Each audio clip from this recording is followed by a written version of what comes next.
présenté les condoléances aux parents des victimes de l'attaque criminelle perpétrée contre le Bénin le 1er de décembre dernier par les djihadistes à la frontière Bénin-Burkina Faso et de l'accident mortel du cortège du ministre de la Défense nationale le 30 novembre dernier. C'est l'objectif de cette conférence de presse organisée par la Fondation Malé Rossou. D'après le communiqué de l'état-major des forces armées béninoises, l'accident s'est produit le mardi 1er décembre 2021 dans les localités de Mekrou-Nyenyen, dans la commune de Banikwara, et à Porga, dans la commune de Materi, où les agents des forces de défense et de sécurité du Bénin, en position de surveillance dans la zone frontalière, ont été pris à partie par des individus armés non identifiés nuitamment.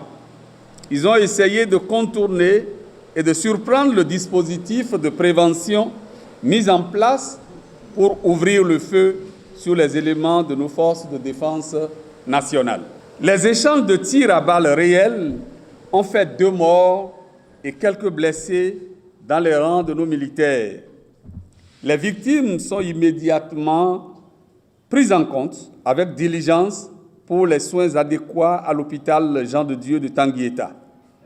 Quant aux disparus, l'État a déjà pris les dispositions idoines pour leur mise en bière et nous saisissons cette malheureuse occasion pour dire nos compassions et sincères condoléances à la nation béninoise et aux familles éplorées. À cet effet, nous invitons tous les religieux de tous bords de notre pays à se retrouver pour prier sans relâche pour la paix de notre pays, car on sait toujours quand ça commence, mais on ignore totalement quand ça finit. Par la même occasion, nous encourageons nos forces de défense à redoubler d'ardeur et de vigilance pour mettre hors d'état de nuire ces terroristes d'où qu'ils viennent. Comme à l'accoutumée, une délégation de la Fondation va rendre visite aux familles des disparus et ceux qui sont morts par accident.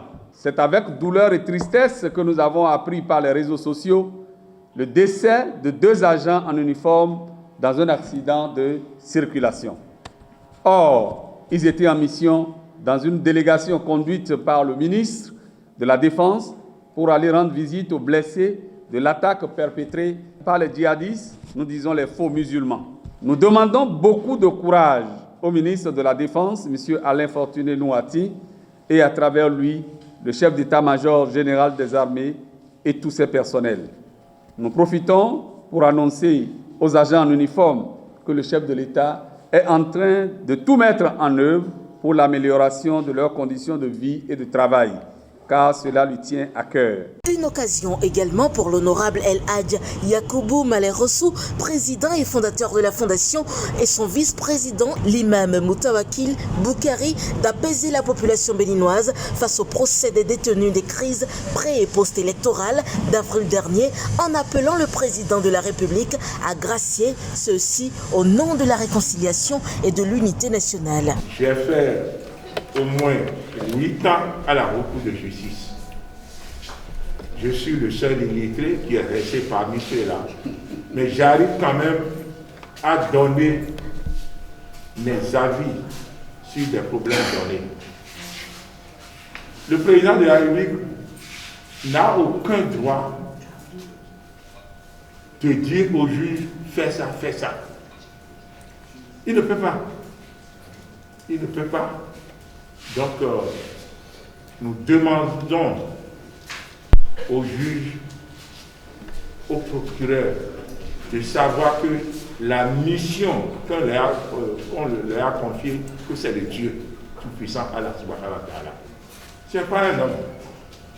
Soyons sereins, soyons calmes. Oui, arrêtez, emprisonnez, jugez.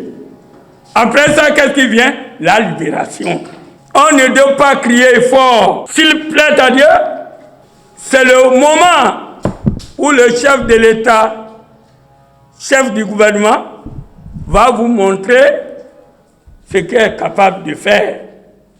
Parce que après le jugement, ou quoi qu'en soit les circonstances, le dernier mot, lui, revient, chef de l'État, chef du gouvernement, tu peux le faire. Tu peux et tu dois le faire au nom de la réconciliation, de l'unité et de la cohésion nationale. Je demande au peuple béninois, à nos frères, dans vos WhatsApp, dans vos réseaux sociaux, mettez la balle à terre. Condamner quelqu'un ne signifie pas que tout est terminé.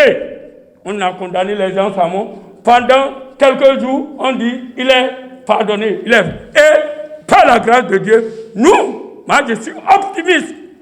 Je sais que le président de la République, chef de l'État, chef du gouvernement, va gracier, pardonner nos condamnés passés, présents et futurs.